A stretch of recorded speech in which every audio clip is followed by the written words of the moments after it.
मसीह यीशु ने 12 शिष्यों को बुलाकर उन्हें प्रेतों के निकालने तथा रोग दूर करने की सामर्थ्य और अधिकार प्रदान किया तथा उन्हें परमेश्वर के राज्य का प्रचार करने तथा रोगियों को स्वस्थ करने के लिए भेज दिया।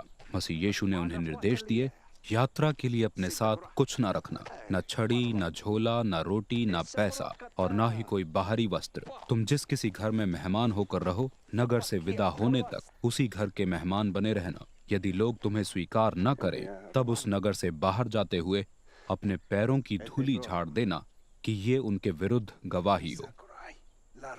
वे चल दिए तथा सुसमाचार का प्रचार करते और रोगियों को स्वस्थ करते हुए सब जगह यात्रा करते रहे।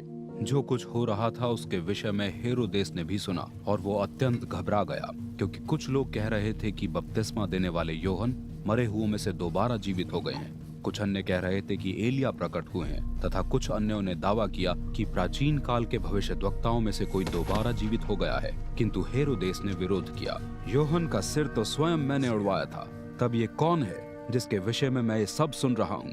इसलिए हेरोदेस मसीह यीशु से मिलने का प्रयास करने लगा।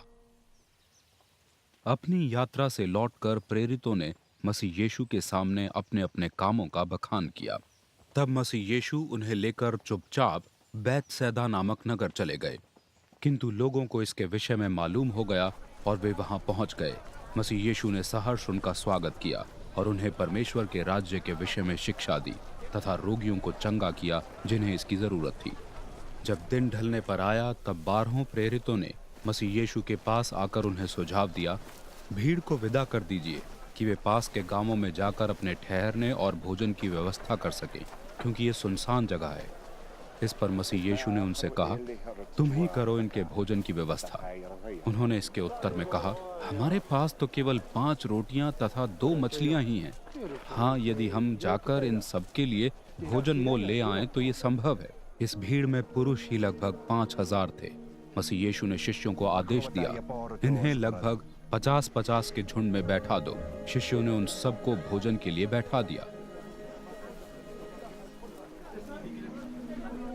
5 रोटियां तथा 2 मछलियां अपने हाथ में लेकर मसीह यीशु ने स्वर्ग की ओर दृष्टि करते हुए उनके लिए परमेश्वर को धन्यवाद किया तथा उन्हें तोड़ तोड़ कर शिष्यों को देते गए कि वे लोगों में इनको बांटते जाएं। सब ने भर पेट खाया।